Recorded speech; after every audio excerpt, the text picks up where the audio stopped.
Hello everyone, as he said, my name is Jasmine. I am a grad student at the University of Southern Mississippi, and today I'll be talking about the effect of water chemistry on survival and growth for the oyster larvae and culture.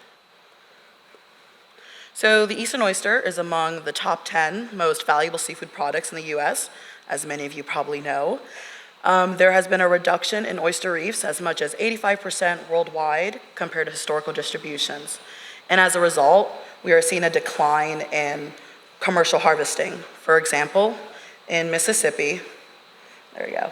In 2004, we were able to harvest 491,000 sacks compared to in 2020, where 0 were harvested. Now, this trend isn't just in Mississippi. It's seen throughout the Gulf of Mexico and in other areas where commercial harvesting was once a favorable means to collecting oysters, and it's now not. So there are many things that kind of go into their decline, and the main thing that I want to focus on is poor water quality.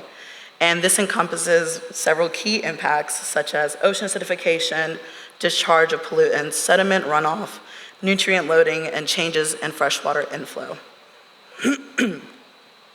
Now, just to quickly go over their life cycle, they remain in their larval stage for about 2 to 3 weeks. Then they start to set on stuff like culch, which is commonly used in aquaculture. They set on other oysters and rocks, basically anything they can put their foot on. It can then take about 2 to 3 years, depending on favorable conditions, for a juvenile oyster to mature into an adult. And then for each of these stages, they do have specific water quality requirements. And for this talk, I will be focusing on the larval side of things. And now, based on the literature, there you go, larvae have a requirement for temperature from 17.5 to 32.5 degrees Celsius, a pH of 6 to 9, a salinity of 12 to 27 parts per thousand, and an aragonite saturation state of above 1. So just to go into a little more detail, aragonite saturation state is the measure of how saturated the seawater is with aragonite, which is a form of calcium carbonate. And this is really important to oysters, specifically larvae, since they use the available aragonite in the water to form their shells, which is why ocean acidification is so detrimental to them, since it causes a decrease in the saturation state of the water, which will hinder shell formation and can lead to weakened shells, decreased growth rates, and an increased vulnerability to predation and environmental stressors. So, how can we address these issues? Well, as most of us, hopefully all of us know, we can address these issues through aquaculture. Aquaculture has the potential to alleviate the decline in wild populations through reef restoration projects and commercial production. Though, within the Gulf of Mexico, public and private hatcheries do struggle to consistently meet seed demand due to variable and unpredictable larval survival, which raises the question whether or not if this is the best long-term solution and what is needed to improve hatchery production. So, to promote the expansion of the oyster aquaculture industry, the precise relationship among the water quality parameters at which larvae can thrive must be extracted, which leads us to what my project goal is, which is to assess how water quality parameters affect oyster larvae growth and survival, and how these water quality parameters can be optimized in a hatchery setting. And so today, I'm taking the opportunity to show some broad patterns from my data about larval growth and the associations they have with water quality, specifically looking at temperature, pH, salinity, and aragonite at 3 hatcheries. And so these 3 hatcheries are all located around the Gulf of Mexico. First, we have the University of Southern Mississippi, which is located in Ocean Springs, Mississippi. Here, we have a recirculating artificial water system, which allows us to have a semblance of control over our water quality parameters. Next, we have Auburn University Shellfish Hatchery. They are located in Dauphin Island, Alabama, and they use natural water from the Gulf. Lastly, we have Bay Shellfish Company, which is located by St. Petersburg, Florida, and they also use natural water from the Gulf.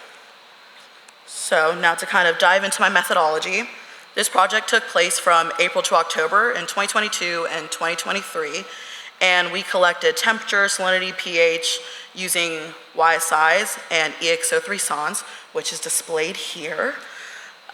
We took water samples. We took these water quality metrics on even days during the larval period, and then every day once harvesting began.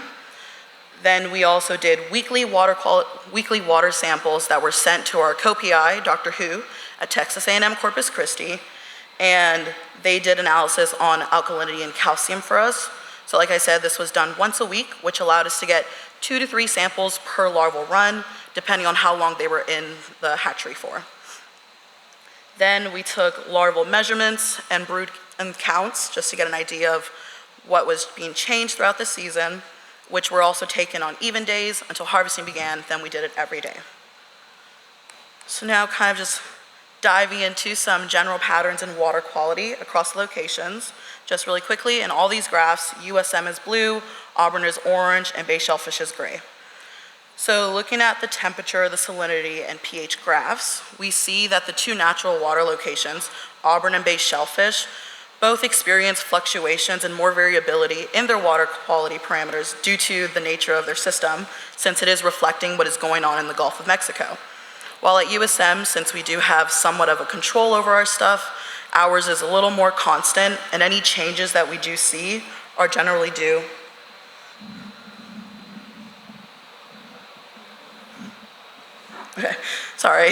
are generally due to us making changes in our system. In general, looking at each of them, throughout the locations, they do overlap, the temperature, the pH, and the salinity, though I would like to point out some differences. In the salinity graph, we see that bay shellfish has a much higher salinity, but that's just due to their geographical location. And then looking at the pH, we see that USM has a higher pH compared to the other 2 locations, but that's due to us adding sodium bicarbonate and sodium carbonate to adjust our pH and alkalinity. So now going into the samples that we had sent out, in all these graphs, we're looking at the data from 2022 between USM and Auburn. And so first, looking at the calcium concentration results, we see that Auburn generally has a very wide range that they're experiencing, and there's a good deal of fluctuation throughout the season. While at USM, our calcium concentrations, they do change, but they're not as drastic as what we're seeing at Auburn. Our total alkalinity results, they both remain rather constant. The only big difference is the difference in the values. At USM, ours ranges from 4,500 to 5,000, while at Auburn, theirs ranges from 1,500 to 2,000. And then lastly, looking at the aragonite saturation state, which is calculated using the temperature, salinity, pH, the calcium concentration, the total alkalinity results, which was done by Dr. Hu, we see that on average throughout the season, Auburn's aragonite saturation state remains rather constant. The only big thing is that it ranges from around 0 to 2, which, given that it dips below 1 several times throughout the season, more research and exploration is needed to see what effect that had on the larvae in that year.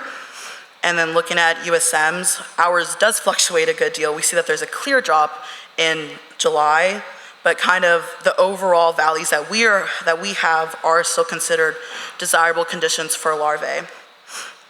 Now, I would like to mention, though, that in 2022, Auburn did experience some variable water quality conditions, specifically with their pH and salinity, which are driving factors for aragonite saturation state.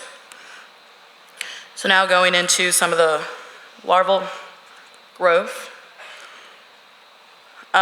We see that in these figures, we're looking at the comparison of average measurements that were taken in 2022 and 2023, and each of these graphs are split up by the ploidy, so we have the triploid, diploid, and tetraploid. And in general, we're seeing that USM and bay shellfish, generally based on the averages, have larger larvae and they grow at a faster growth rate. Though it is worth mentioning that Auburn measures their larvae slightly different compared to the other 2 locations. So their measurements might be closer to ours than what is represented here. Now looking at the percent survival across the locations between the 2 years, we see that there is a significant increase in survival at Auburn, getting to over 40% in 2023, and there appears to be a decrease in this percent survival for USM, though it does not appear to be significant. Now diving. Oh my God, I'm so sorry. Well, we can go back. That's the percent survival I was talking about. Wrong button. Okay, now diving into the analysis that I've started to get through. Here we're looking at I wanted to see what the water qualities factors were doing to the larval growth and measurements that we got. So here we're looking at it between each location, and I did a multi-factor ANOVA.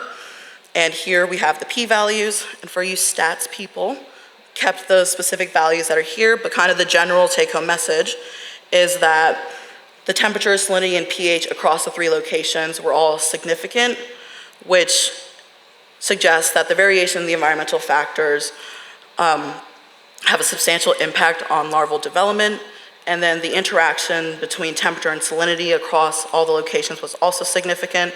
The interaction between temperature and pH was significant at all except Auburn, and then the interaction between salinity and pH was only significant at bay shellfish. Now, some more analysis looking at my sent out samples, which again were from 2022, only looking at USM and Auburn. Here we have a correlation matrix, which visually demonstrates the patterns and connections between the different factors. And what we see here is that the aragonite and alkalinity, the alkalinity and pH and aragonite, and then salinity and calcium all had very positive, strong correlations with each other. And now using that, I wanted to then see, based on the samples that were sent out, what is it doing to the larvae measurements and whether or not that has a statistical significance.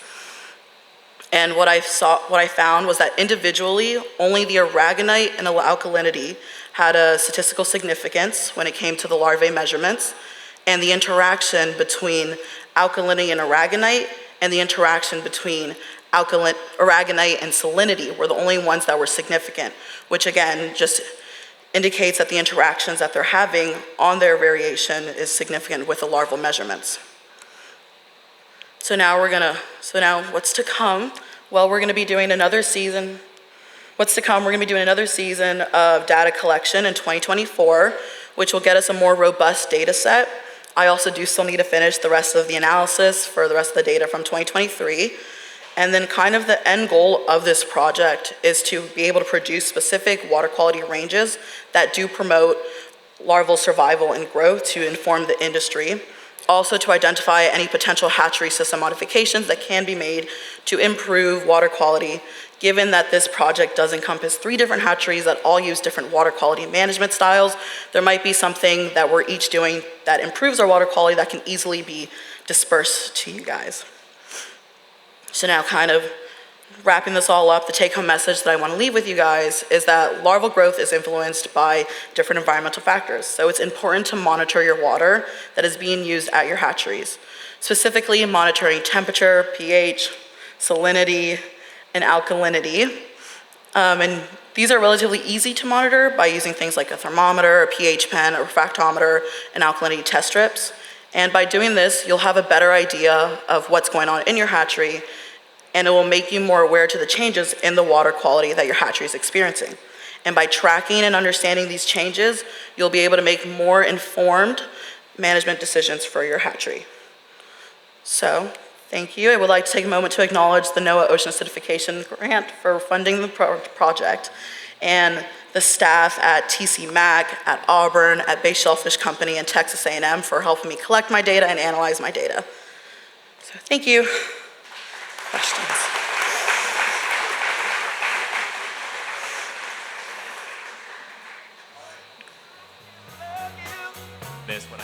Are we on? Thank you. All right, so any questions for Jasmine and Tal? I'll get you to keep us on schedule. I'll have you start going on upstage.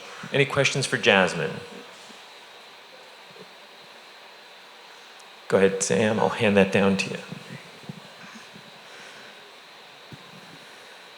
Did y'all identify what that dip in July was? So I've kind of attributed it to, not statistically, but just based on looking at the results that we had in our pH and salinity at that time period since those are really the two things that drive aragonite saturation state.